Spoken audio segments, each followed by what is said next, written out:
ஒரு வீடுங்க, இந்த இவர்கிட்ட கூட சொல்லியாச்சு மாவட்ட செயலர், ஒரு வீடு நான் கேட்கல.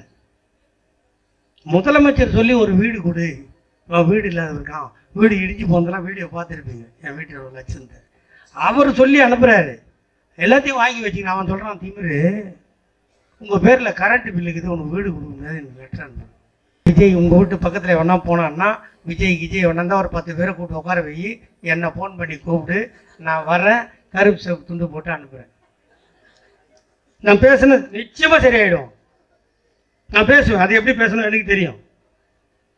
புரியுதா உங்களுக்கு? ஒரே ஒரு படங்க, அந்த தலைவான் ஒரு படமா, ஒரு படம் எடுத்துட்டு அந்த படம் ரிலீஸ் பண்ண முடியாது, 2 நாள் போய் கொடநாட்டு வாசிப்பில்லை, அப்புறம் என் வாயில நல்லா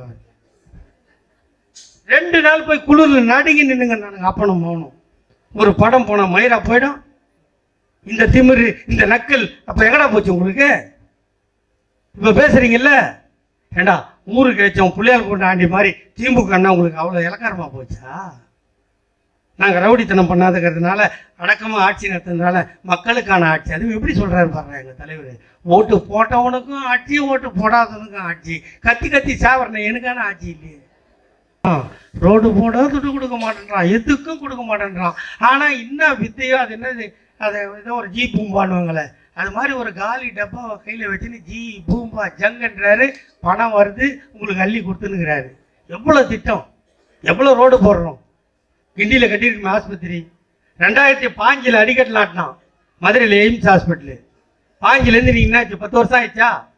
இன்ன வரைக்கும் ஆஸ்பத்திரி இல்லை. நம்ம ஆட்சிக்கு வந்து 3 வருஷம் முடிஞ்சு 4ஆவது வருஷம். கிண்டியில் ஆஸ்பத்திரி வந்துடுச்சா?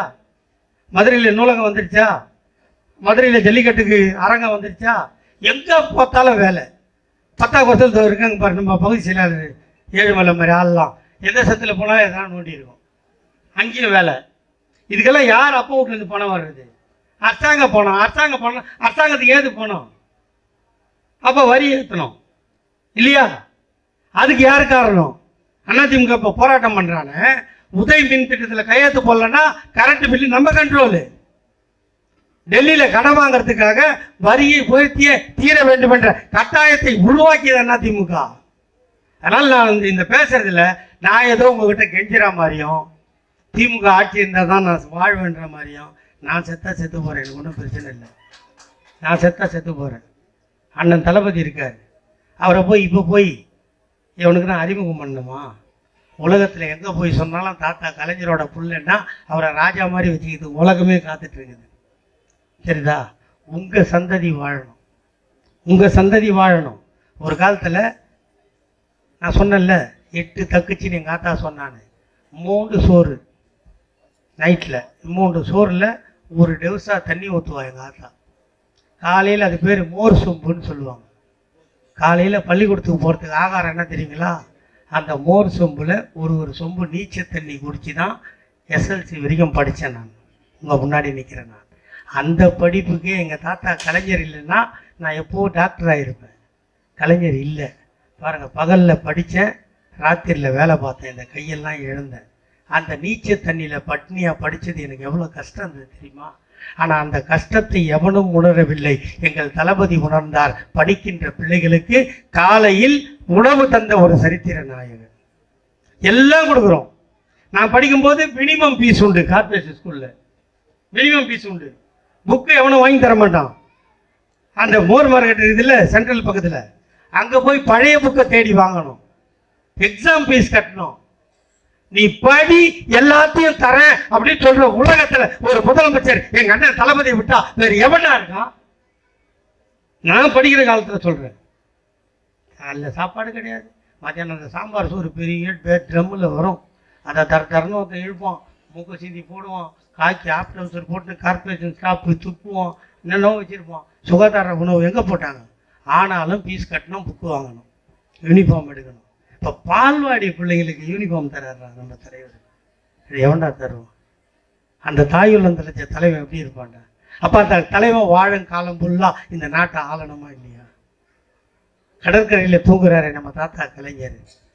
96 வயசு வரைக்கும் இந்த நாட்டுக்காக தானே சக்கர நாற்காலியில் உட்கார வச்சா கூட தான் தள்ளாடினாலும் இந்த தமிழ் நாடு தள்ளாடக்கூடாது என்று உழைத்த தாத்தாவுக்கு நம்ம அஞ்சலி செலுத்த வேண்டாமா?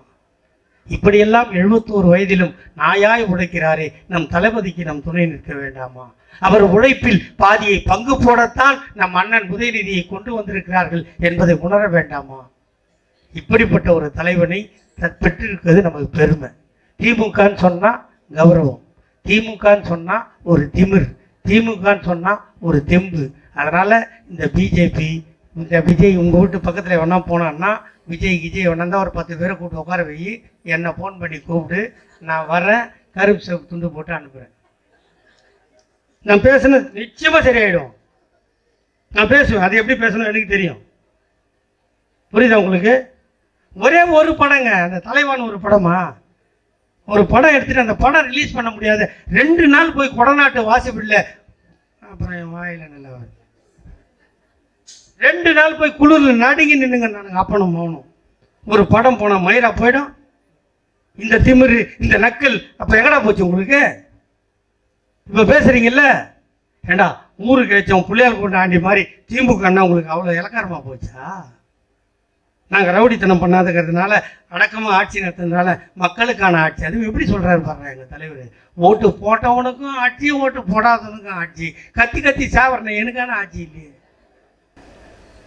ஒரே ஒரு வீடுங்க, இந்த இவர்கிட்ட கூட சொல்லியாச்சு மாவட்ட செயலர், ஒரு வீடு நான் கேட்கல. முதலமைச்சர் சொல்லி ஒரு வீடு கொடு, வீடு இல்லாத இருக்கான், வீடு இடிஞ்சு போனதெல்லாம் வீடியோ பார்த்துருப்பீங்க, என் வீட்டில் ஒரு லட்சத்தை அவர் சொல்லி அனுப்புகிறாரு. எல்லாத்தையும் வாங்கி வச்சுக்கணும். அவன் சொல்கிறான், திமிரு உங்கள் பேரில் கரண்ட் பில்லுக்குது, உனக்கு வீடு கொடுக்க முடியாது, எனக்கு லெட்டர் அனுப்பு. ஒரு முதலமைச்சர் சொல்லிமா? அப்போ இந்த ஆட்சி திமுக ஹெல்ப் பண்ணுதா? கீழே இது ஜெயலலிதா இருக்கும்போது சொன்னால் நடந்துருமா? அவன் இருப்பான் அந்த சீட்டில். ஆனால் எதை இழந்தாலும், நமக்கு என்ன கிடைக்காமல் போனாலும், நம் சந்ததி வாழ வேண்டும் என்றால் திமுக என்ற இயக்கம் வாழ்ந்தே தீர வேண்டும். அந்த உறுதி உங்கள் மனதில் இருக்க வேண்டும். இல்லை என்றால் நம் சந்ததிகள் நாதியற்று போவார்கள். எதுவும் கிடைக்காது. இப்போ கிடைக்கிறதெல்லாம் சும்மான்றான். ஆனால் மகாராஷ்டிராவில் 2100 ரூபா கொடுத்து தான் ஆட்சியை பிடிச்சான். கர்நாடகாவில் இப்போ பணம் கொடுக்குறான், டெல்லியில் பணம் கொடுக்க போகிறான். இப்போ நம்ம சொன்னதை அவன் உணர்றான். அதனால் திமுக இப்போ இந்தியாவுக்கே வழிகாட்டியாக இருக்குது. இந்த கட்சியை காப்பாற்றுறது உங்கள் கையில் இருக்குது. தலைவர் என்ன சொல்லியிருக்காரு? 234க்கு 200, 200க்கு 234க்கு 220, ஒரு 14. அதுவும் நம்ம கூட்டணி கட்சியாக தான் இருக்கணும். 220 சீட்டை ஜெயிச்சு அவர் கையில் கொடுத்தோம்னா, 5 காசு இல்லாமல் இவ்வளோ ஆட்டம் போடுறோமே, 5 காசு இல்லாத இவ்வளோ சலுகை செய்கிறோமே, நமக்கான பணத்தை கொடுக்கின்ற ஆட்சி ஒருவேளை நாளை மத்தியிலே வந்து விட்டால், எப்படி மன்மோகன் சிங் இருக்கின்ற போது எல்லாம் நமக்கு கிடைத்ததோ அது போன்ற ஆட்சி வந்துவிட்டால் உங்கள் சந்ததி அல்ல, அடுத்து வரும் சந்ததியும் வாழும்.